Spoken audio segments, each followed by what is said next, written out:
কথায় বলে না, বিপদের সময় যারা থাকে তারাই হচ্ছে প্রকৃত বন্ধু বা প্রকৃত আপন মানুষ। আসলে যখন বিপদ আসে তখন আপনি যতই শক্ত থাকুন না কেন, আপনার পাশে অবশ্যই সবার থাকা খুবই দরকার। আসসালামু আলাইকুম, কেমন আছেন সবাই? আশা করি সবাই খুব ভালো আছে। তো আমার বাবু কেন অসুস্থ হলো এটা আমি গতকাল ভিডিওতে তো বলেই দিছি। তো পরে আমরা নিয়ে আসছি মনোয়ারা হসপিটালে, যেখানে বাবু হওয়ার পর থেকে একটা ডাক্তার ট্রিটমেন্টে আমি ওকে রাখছিলাম। তো তাকে নিয়ে আসার পরে আমরা নেক্সট যখন তাকে অ্যাডমিট করার কথা বলে, তো আমরা সকালবেলা ওখানে চলে আসি, কিন্তু এসে আমরা তেমন কোনো কেবিনই পাই না। আপাতত আমরা একটা কেবিনে শিফট হই, এখানে ডবল বেডওয়ালা। পরে কিছুক্ষণ পরে আমরা আর এক জায়গায় চলে যাব, মানে হচ্ছে আর একটা কেবিন খালি হলে তখন আমরা ওখানে আবার চলে যাই। যেহেতু বাবুকে নিয়ে আমি একাই থাকতে হবে আর একদম সিপারেট ভাবে থাকতে হবে, কোনো রকম কোনো ডিস্টার্ব করা যাবে না। আর কেবিন যত মানে সকালে আসা যায় তত ভালো পাওয়া যায়, কিন্তু আমরা আসতে একটু দেরি করছিলাম এর জন্য আর কি।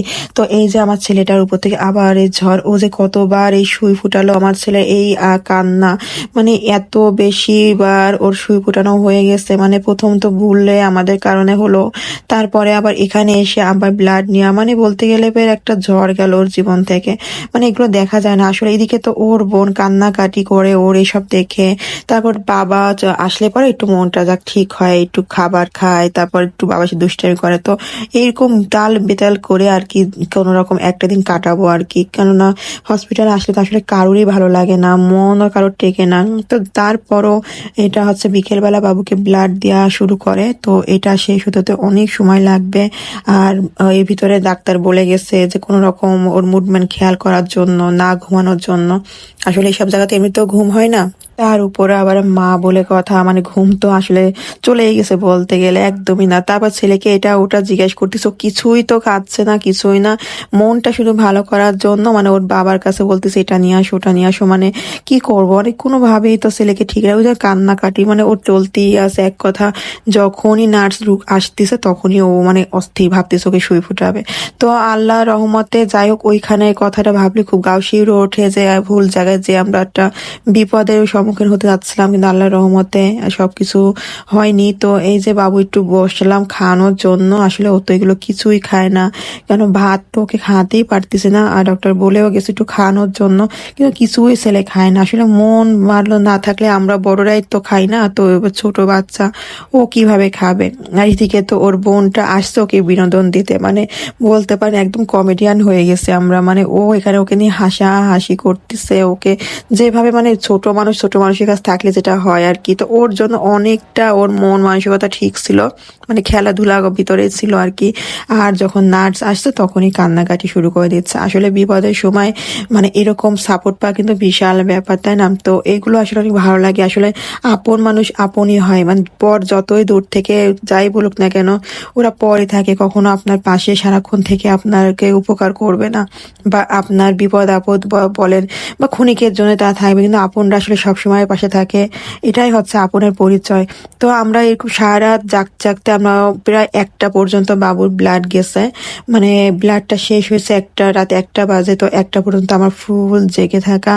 তার ফাঁকে ছেলেকে একটু যখন ঘুম পড়ায় দিলাম, তার ভিতর আবার বাইরে খুবই বিকট শব্দের কারণে আবার ঘুমটা নষ্ট হয়, পরে আবার ঘুম পাওয়ানো, মানে বলতে গেলে ফুল রাত ছেলেটা ঘুমাইতে পারে নাই ভালোভাবে। তার সাথে সাথে ওর বোনটাও, মানে ওরা ঘুমাবে না, ওরা এরকম থাকবে। আর এরকম ভাবে কি আর হয়? আর আমাদের জন্য মা খাবার পাঠাই দিছিল বাসার থেকে, রান্না বান্না করে বাবুর জন্য। এই যে শিং মাছের ঝোল, তারপর কিছু ফল, এগুলো বাবুকে খাওয়াতে হবে, কিন্তু ছেলে কিচ্ছুই খায়নি তেমন একটা। তো আমার ভাইটা অনেক বেশি পরিশ্রম করছে, মানে ও যাওয়া আসা, তারপরে সবকিছুতে ছুটাছুটি। মানে ভাইরা হয় এরকম, মামারা হয় এরকম। আসলে এই সম্পর্কগুলো অন্যরকম হয়, যাদের আসলে কপালে ভালো ভাই বা মামা আছে তারা এই জিনিসগুলো বুঝতে পারে। আমার মাও মাঝে মধ্যে বলে আপনের যে একটা অধিকার, এই অধিকারটা আসলে সবার কপালে হয় না।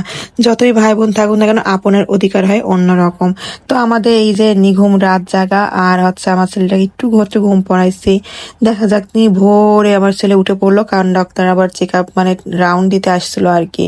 তো রাউন্ড করে নিয়ে আবার হচ্ছে এই যে খাওয়াতে বসেছি। এই ফাঁকে আর একটা নিউজ আসলো যে আজকে হয়তো নাও আপনাদের যা লাগতে পারে রিপোর্টে, কারণ আবার ওকে ব্লাড টেস্ট করানো হয়েছে। যদি হিমোগ্লোবিন কম বেশি হয় তো ভালো, আলহামদুলিল্লাহ, আর কম আসলে আবার ব্লাড দিতে হবে। তো এটা শুনে ভীষণ মনটা খারাপ হয়ে যায়। তার উপরে অনেক ঝামেলাও থাকে, বাসাতে আমাদের গেস্ট আসবে, তো এটা নিয়ে আমাদের খুবই একটা প্যারা ছিল। তো আলহামদুলিল্লাহ আল্লাহর রহমতে ওর টেস্টের রিপোর্টটা ভালো আসে, সবকিছু ভালো আসে। তো ডাক্তার বলে আমরা চলে যাবো বাসাতে। তো এই খুশিতে দুই ভাই বোন একদম খুব আনন্দ করতেছে, মানে বাসায় চলে যাবে, মানে বাসায় যাবে করে। তো সারা রাতই আমার ছেলে মানে কান্নাকাটি করছে, আর যে শুনছে বাসায় যাব তো খুব খুশি, মানে বাসায় চলে যাব এখন, আর কি আর সুই ফুটাতে আসবে না। আল্লাহর রহমতে আমার ছেলে সুস্থ হয়ে গেছে। এখন শুধু রোজ ওকে খেয়াল রাখতে হবে, খাওয়া দাওয়ার প্রতি যত্নশীল আরো বেশি হতে হবে, আর না খেলে আরো জোর করে খাওয়াতে হবে। বাচ্চা আসলে খাওয়ানি তো জ্বালাবে, কিন্তু তারপরও মাকে যুদ্ধ করতে হবে, করছিলাম আরো বেশি করতে হবে।